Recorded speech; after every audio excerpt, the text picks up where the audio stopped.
Firstly ಸಾರಿ ಪಾಪ ನಿಮ್ನೆಲ್ಲ ಬಿಟ್ಟು cake ತಿನ್ಬಿಟ್ಟೆ ನಾವು. ನನ್ನ ಕೇಕ್ ಇದೆ. ಓಕೆ, ಅದೇ ಇನ್ನೊಂದು ವಾರದಲ್ಲಿ ರಿಲೀಸು. ಎಷ್ಟು ಬೇಗ ಇಷ್ಟೆಲ್ಲ ಆಯ್ತು ಅಂತಾನೆ ಗೊತ್ತಿಲ್ಲ. ಸಿನಿಮಾ ಹೆಂಗ್ ಶುರು ಮಾಡಿದ್ವಿ, ಎಷ್ಟು ಬೇಗ ಶೂಟಿಂಗ್ ಮುಗಿಸಿದ್ವಿ, ಇವತ್ತು ಎಲ್ಲ ಕೆಲಸ ಒಟ್ನಲ್ಲಿ ಹೆಂಗ್ ಅನ್ಕೊಂಡಿದ್ವಿ ಕರೆಕ್ಟ್ ಟೈಮ್ಗೆ ಎಲ್ಲ ಆಯ್ತು.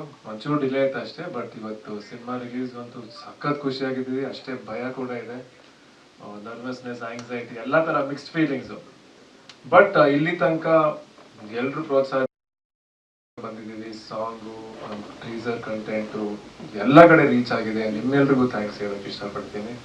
ಆ್ಯಂಡ್ ಖಂಡಿತ ಈ ಸಿನಿಮಾ ನೀವೆಲ್ಲರೂ ಮಜಾ ಮಾಡ್ತೀರಾ, ಆ ನಂಬಿಕೆ ನಮ್ಮ ಇಡೀ ಟೀಮ್ಗೂ ಇದೆ. ಸೊ ಎಲ್ಲರೂ ಸಿನಿಮಾ ನೋಡಿ ಆಶೀರ್ವಾದ ಮಾಡಿ ಅಂತ ಕೇಳ್ಕೊಳ್ತೀನಿ. Thank you. ಎಲ್ಲರೂ ಬಂದಿರೋದಕ್ಕೆ ತುಂಬ ಥ್ಯಾಂಕ್ಸ್.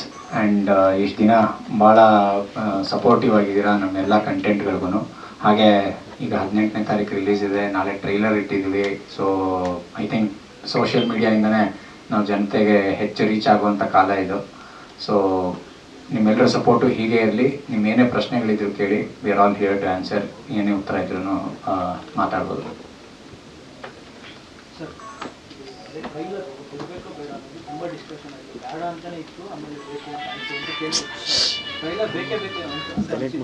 ಇಲ್ಲ, ಬೇಕು ಅಂತಾನೆ ಇತ್ತು. ನಾನ್ ಸುಮ್ನೆ ಅವತ್ತೇನು ಟೈಮ್ ಪಾಸ್ಗೆ ಹೇಳಿದ್ದು ಅಷ್ಟೇ, ಬಿಡೋದು ಬೇಡ ಅಂತ ಅನ್ಕೊಂಡಿದ್ದೆ ಅಂತ ಪ್ಲಾನ್ ಇತ್ತು. ಬಟ್ ರಿಲೀಸ್ 10ಕ್ಕೆ ಬಿಡಬೇಕು ಅಂತ ನಾವು ಯೋಚನೆ ಮಾಡಿದ್ವಿ.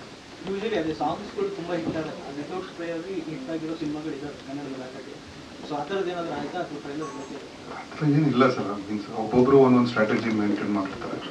ನಾವು ಟ್ರೈಲರ್ ಇತ್ತು ಅಂದ್ರೆ ನಾನು ಆ್ಯಕ್ಚುಲಿ ನಿಮಗೆ ಲಾಸ್ಟ್ ಟೈಮ್ ಸಿಕ್ಕಿದಾಗಲೂ ಟ್ರೈಲರ್ 5 ಅಂತ ಇತ್ತು.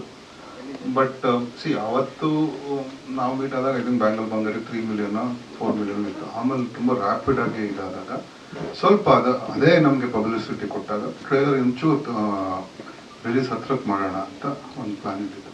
ಟ್ರೈಲರ್ ಕೊಡಬೇಕು ಅಂತ ಐಡಿಯಾ ಇತ್ತು. ಇನ್ಫ್ಯಾಕ್ಟ್ ನಾವು ಅವತ್ತು ಸಿಕ್ಕಿದಾಗಲೇ ಟ್ರೈಲರ್ ಐಡಿಯಾ ರೋಹಿತ್ ಅವ್ರು ಹೇಳಿದ್ರು. ಟ್ರೈಲರ್ ಇದ್ದಿದ್ದೆಲ್ಲ ಇತ್ತು. ಇದು ಡಿಸ್ಕಷನ್ ಹಂಗೆ ಸ್ಟಾರ್ಟ್ ಆಯ್ತು. ಏನಾಗುತ್ತೆ ಅಂದರೆ 5ನೇ ತಾರೀಕು ನಾನು ಅವತ್ತು ಎಕ್ಸ್ಪ್ರೆಸಿಟ್ ಆಗಿ ಅನೌನ್ಸ್ ಆದಮೇಲೆ ಅದಕ್ಕೆ ಬರ್ದಿದ್ದಾಗ ಜನ ಏನು ಅನ್ಕೋತಾರೆ, ಮೋಸ್ಟ್ಲಿ ಇವರು ಟ್ರೈಲರ್ ಬಿಡ್ತಾರೋ ಇಲ್ವೋ ಅನ್ನೋದೆಲ್ಲ ಒಂದು ಫೀಲಿಂಗ್ ಇರುತ್ತೆ. ಅದು ಬಿಟ್ಟರೆ ಏನು ಟ್ರೈಲರ್ ಇದ್ದಿದ್ದು 100% ಕನ್ಫರ್ಮ್ ಇತ್ತು ಅಷ್ಟೇ.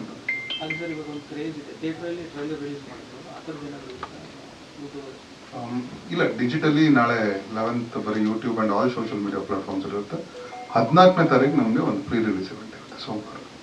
ಸೊ ಈ ಅಂದರೆ ನಾಳೆ ಸ್ವಲ್ಪ ಮೀಡಿಯಾ ಬ್ಯುಸಿ ಇರೋದು, ಬೇರೆ ಬೇರೆ ಇವೆಂಟ್ಗಳಿರೋದ್ರಿಂದ 14ನೇ ತಾರೀಕು ಪ್ರೀ ರಿಲೀಸ್ ಇವೆಂಟ್ ಇಟ್ಕೊಂಡಿದ್ದೀವಿ. 11th ಡಿಜಿಟಲಿ ನಾಳೆ ಲಾಂಚ್ ಆಗುತ್ತೆ.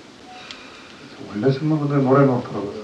ನೀವೇ ಹೇಳಿದ್ರು, ಜನನೇ ಹೇಳ್ದಂಗೆ. ಸೊ ಸಿನಿಮಾ ಚೆನ್ನಾಗಿ ಇಷ್ಟ ಆದರೆ ಒಂದು 100 ಎಕ್ಸಾಂಪಲ್ ಐತೆ. ಎಲ್ಲಿ ಸಿನಿಮಾ ಚೆನ್ನಾಗಾದಾಗ, ಚೆನ್ನಾಗಿ ಅಂತ ಅನಿಸಿದಾಗ ಅಥವಾ ಒಳ್ಳೆ ರಿಪೋರ್ಟ್ ಬಂದಾಗ ಏನೇ ಇದ್ರೂ ಹೋಗಿ ನೋಡೋದು. ಸೊ ಸಿನಿಮಾ ಚೆನ್ನಾಗಿ ಕೊಡಬೇಕು, ಕನ್ಸಿಸ್ಟೆಂಟಾಗಿ ಕೊಡಬೇಕು. ಅದು ಒಂದೊಂದ್ಸತಿ ಏರ್ಪೇರ್ಗಳು ಆಗಿದೆ, ಹೌದು. ಅಂದರೆ ಎಂಟೈರ್ ಇಯರ್ಗೆ ಸ್ಪ್ರೆಡ್ ಆಗಿಲ್ಲದೆ ಇರ್ಬೋದು, ಬಟ್ ಅದು ಕರೆಕ್ಟ್ ಆಗ್ತಾ ಹೋಗುತ್ತೆ. ಈಗ ಏನಾಗುತ್ತೆ, ಅದು ಕೆಲವೊಂದು ಡೇಟ್ ಸಮಸ್ಯೆ, ತುಂಬ ಸಿನಿಮಾ ಮಾಡೋದ್ರಲ್ಲಿ ಸಮಸ್ಯೆಗಳು ತುಂಬ ಇರುತ್ತೆ ಸರ್. ಅಂದರೆ ಅದೇನೋ ದೊಡ್ಡ ಪ್ರಾಬ್ಲಮ್ಗಳು ಅಂತಲ್ಲ, ಅದನ್ನೆಲ್ಲ ಮಾಡ್ಕೊಂಬರೋಷ್ಟರಲ್ಲಿ ಡೇಟ್ ಸಮಸ್ಯೆ ಕೆಲವು ಟೈಮಲ್ಲಿ. ಇವತ್ತು ಸ್ವಲ್ಪ ಶೂಟಿಂಗು ಮೊದಲಷ್ಟು ಈಸಿ ಅಲ್ಲ. ಅಂದರೆ ಇನ್ ದ ಸೆನ್ಸ್, ಈಗ ನಿಮಗೆ ರಿಯಲ್ ಲೊಕೇಶನ್ಸಲ್ಲಿ ಶೂಟಿಂಗ್ ಮಾಡಿದ್ರೆ ಭಾಳ ಬೇರೆ ಥರದ್ದು ಇದಾಗುತ್ತೆ. ಸೊ ನಾವು ಶೂಟ್ ಮಾಡಿ ಆನ್ ಟೈಮ್ಗೆ ನಾವು ಕೊಡಬೇಕಾದಾಗ ಒಂಚೂರು ಮಿಸ್ ಆಗ್ಬೋದು. ಸೊ ಓನ್ಲಿ ಸೆಕೆಂಡ್ ಹಾಫ್ ಮಾತ್ರ ವರ್ಕ್ ಆಗೋದು. ಲಾಸ್ಟ್ ಒಂದೇ ಇಯರ್, ನೀವು ಅದು ಬಿಟ್ಟರೆ 23, 22, 21 ಅದೆಲ್ಲ ಥ್ರೂ ಔಟ್, ಅಂದರೆ ಅಷ್ಟು ನೋಡಿ ಥ್ರೂ ಔಟ್ ದಿ ಇಯರ್ ಹೋಗಿದೆ. ಲಾಸ್ಟ್ ಒಂದು ವರ್ಷ 24ಅಲ್ಲಿ ಸ್ಟಾರ್ಟಿಂಗ್ 6 ಮಂತ್ಸ್ ಯಾವುದು ಯುವ ಬಂದಿತ್ತು ಫಸ್ಟಲ್ಲಿ. ಇನ್ನೊಂದು 2-3 ಪಿಕ್ಚರ್ ಬಂದಿತ್ತು ಸ್ಟಾರ್ಟಿಂಗಲ್ಲಿ. May not be. ಅದೇನಾಯಿತು ಅಂದರೆ ಆಗಸ್ಟಿಂದ ಹೋದ ವರ್ಷ ಭೀಮಾಯಿಂದ ಮ್ಯಾಕ್ಸ್ವರೆಗೂ ಕಂಟಿನ್ಯೂಸ್ ಆಗಿ ಎವ್ರಿ 3 ವೀಕ್ಸ್ಗೆ ಒಂದು ಪಿಕ್ಚರ್ ಬಂದಿರೋದ್ರಿಂದ ಅದು ತುಂಬ ನೆನಪಲ್ಲಿ ಉಳಿಯುತ್ತೆ. ಆ್ಯಕ್ಚುಲಿ ಅದನ್ನು ಬ್ಯಾಕ್ ಟು ಬ್ಯಾಕ್ ಬಂತು. ಭೈರತಿ ರಣಗಲ್ ಬಂತು, ಕೃಷ್ಣ ಪ್ರಣಯಂ ಸಖಿ ಬಂತು, ಭೀಮಾ ಬಂತು, ಬಗೀರಾ ಬಂತು, UI ಬಂತು, ಮ್ಯಾಕ್ಸ್ ಬಂತು. ಸೊ 4 ಮಂತ್ಸ್ ಸ್ಟ್ರೈಟಾಗಿ ಪ್ಯಾಕ್ ಆಗಿತ್ತು.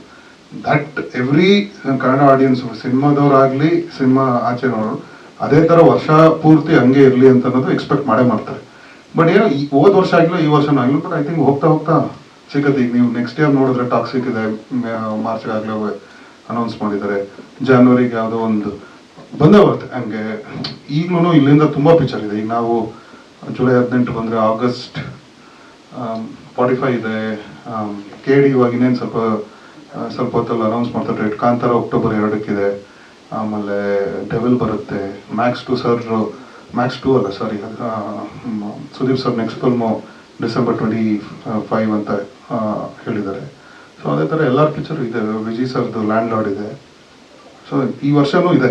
ಸೊ ಐ ಥಿಂಕ್ ಇನ್ಮೇಲೆ ಅದೇನು ಆಗಲ್ಲ ಅಂತ ಅನ್ಸುತ್ತೆ. ಬಿಕಾಸ್ ಆ ಲಾಸ್ಟ್ 6 months ಲಾಸ್ಟ್ ಇಯರ್ದು ಜನರು ಕೊಟ್ಟಿದ್ದು ಬೆಂಬಲ ಆಗಲಿ ಅಥವಾ ಟರ್ನ್ಔಟ್ ವಿಲ್ ಆಲ್ವೇಸ್ ಇನ್ಸ್ಪೈರ್. ಅಂದರೆ ಥಿಯೇಟರ್ ಒಂದು ಪಾಯಿಂಟ್ ಆಫ್ ಟೈಮಲ್ಲಿ ಮಾತಾಡ್ತಾರೆ, ಒಂದು ಸ್ಟ್ರೀಟ್ ನೋಡಿದ ತಕ್ಷಣ ಥಿಯೇಟರ್ ಜನ ಬರ್ತಿಲ್ಲ ಅದಲ್ಲ ಅಂತ. ಸಿನಿಮಾ ಚೆನ್ನಾಗಿದ್ರೆ ಬಂದೇ ಬರ್ತಾರೆ. ಈಗ ಮಾದೇವ ಆಗಲಿಲ್ವ ಸರ್, ಅದು ಮಾದೇವ ಆಯಿತು, ತುಂಬ ಚೆನ್ನಾಗಾಗಿದೆ. ಈ ವರ್ಷ ಸ್ಟಾರ್ಟಿಂಗ್ ಒಂದು ಚೂಮಂತಲ್ಲಿ ತುಂಬ ಚೆನ್ನಾಗಾಯಿತು. ಸೊ ಆಮೇಲೆ ಇನ್ನೊಂದು ಸಿನಿಮಾನು ಈ ವರ್ಷ ಚೆನ್ನಾಗಿದೆ. ಸೊ ಮಾತ್ರ ಆಗ್ತಾ ಇದೆ 130 ಸಿನಿಮಾಗಳಲ್ಲಿ. ಬಟ್ ಯುವ ಸರ್ಗಾಗಲಿ ನಿರ್ದೇಶಕರಿಗಾಗಲಿ ನಿಮಗಾಗಿ ಜವಾಬ್ದಾರಿ ಜಾಸ್ತಿ ಇದೆ ಇವರು. ಯಾಕೆಂದರೆ ಸಿನಿಮಾ ಬರ್ತಾ ಇಲ್ಲ ಥಿಯೇಟ್ರಿಗೆ, ಜನ ಥಿಯೇಟರ್ ಮುಚ್ಚುತ್ತಾರೆ ಅನ್ನೋ ಒಂದು ಮಾತೆಲ್ಲ ಕೇಳ್ಬರ್ತದೆ. ನಿಮ್ಮ ಸಿನಿಮಾ ಮುಖಾಂತರ ಇಷ್ಟು ಹೋಪ್ ಕೊಡ್ತೀರಾ sir Kannada industry? Sir free cinema we do with the same. ಅದೊಂದು ಏನು ಎಫರ್ಟ್ ಹಾಕ್ಬೇಕು, ಏನು ಇದಾಗಬೇಕು ಮಾಡೇ ಮಾಡ್ತೀವಿ. ಒಳ್ಳೆ ಸಿನಿಮಾ ಕೆಲವೊಂದು ಟೈಮಲ್ಲಿ ಆಗಲ್ಲ, ನಾವಾಗಲಿ ಯಾರೇ ಆಗಲಿ ಸಿನಿಮಾ ಮಾಡ್ತಿರುವಾಗ. ಬಟ್ ಬೆರಳಿಗೆ ಐ ಥಿಂಕ್ ಸಕ್ಸಸ್ ರೇಟ್ ಬಂದಾಗ ಅದು ನಮ್ಮ ಕೈಲಿ ಇಲ್ವಲ್ಲ ಸರ್. 130 ಫಿಲ್ಮ್ಸ್ 200 ಫಿಲ್ಮ್ಸ್ ರಿಲೀಸ್ ಆಗೋದು ವರ್ಷಕ್ಕೆ. ಬಟ್ ಅದ್ರಲ್ಲಿ ಒಂದು 10% ಸಕ್ಸಸ್ ರೇಟ್ ನೋಡ್ಬೋದು. ಅದು ನಮ್ದಲ್ಲ, ಎಲ್ಲ ಇಂಡಸ್ಟ್ರಿಲೂ ಅದೇ.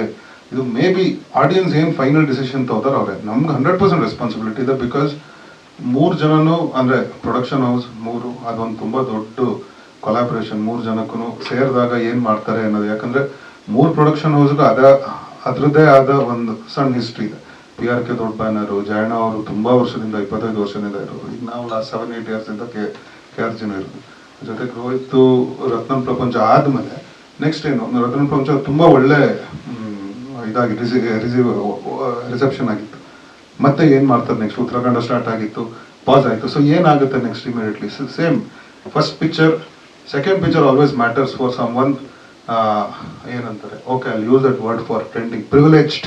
Second picture matters the most. ಅದು ಅವರು ಇದನ್ನು ತೋರಿಸ್ತಾರೆ. ನನಗೆ ಏನಕ್ಕೆ ಪ್ರಿವಿಲೇಜ್ ಅಂತ ಅಂದರೆ ಯಾರು ಪ್ರಿವಿಲೇಜ್ ಇಲ್ಲ ಸರ್. ಸಿನಿಮಾ ಅವ್ರು ಪ್ರೂವ್ ಮಾಡಲೇಬೇಕು. ನಾವು ಅವತ್ತು ಹೇಳ್ದಂಗೆ second and third what ever it matters the most. ಒಂದು ಸಿನಿಮಾ ಫಸ್ಟ್ ಸಿನಿಮಾ ಆದ್ಮೇಲೆ ಅದು ತೋರಿಸ್ಬೇಕಲ್ಲ. ಒಂದು ಸಿನಿಮಾ ಇಲ್ಲ ಅಂದರೆ ಬರ್ದಾಕ್ಬಿಡ್ತಾರೆ. ಈಗ ಯಾರೋ ಒಬ್ರು ಕ್ರಿಕೆಟಲ್ಲಿ 1 ಮ್ಯಾಚ್ ಆಡ್ಬಿಟ್ಟು ಇನ್ನೆಲ್ಲ 1 ಮ್ಯಾಚ್ ವಂಡರ್ ಅನ್ನೋಕ್ಕೆ. Is here to stay. ಅವ್ರು ಇಲ್ಲಿ ಇದ್ದೇ ಇರ್ತಾರೆ. ತುಂಬ ನಮ್ಮೆಲ್ಲರೂ ರಂಜಿಸ್ತಾರೆ. 3 ಜನಕ್ಕೂ ಪ್ರೊಡ್ಯೂಸರ್, ಡೈರೆಕ್ಟ್ರು, ಹೀರೋಗೆ ಎಲ್ಲರಿಗೂ ಅದಷ್ಟೇ ಸೇಮ್ ರೆಸ್ಪಾನ್ಸಿಬಿಲಿಟೀಸ್ ಇದೆ. ಒಳ್ಳೆ ಸಿನಿಮಾ ಮಾಡಿದೆ ಸರ್, ಆ ಒಂದು ಗ್ಯಾರಂಟಿ ನಮ್ಗೆ. ಸ್ವಾದಿಷ್ಟತೆಯ ಸ್ವಾದ, ತಾಜಾತನದ ಆಹ್ಲಾದ, ಉತ್ತಮ ಆರೋಗ್ಯ ಮತ್ತು ಹೆಚ್ಚಿನ ರೋಗ ನಿರೋಧಕ ಶಕ್ತಿಯ ವೃದ್ಧಿಗೆ ಈಗ ನಿಮಗೆ ಸಿಗುತ್ತಿದೆ ಉತ್ತಮ ಗುಣಮಟ್ಟದ ಪೌಷ್ಟಿಕಾಂಶ. Shri Vaidik millet health mix. ಇದು ಸಿರಿಧಾನ್ಯಗಳ ಸಂಪತ್ತು.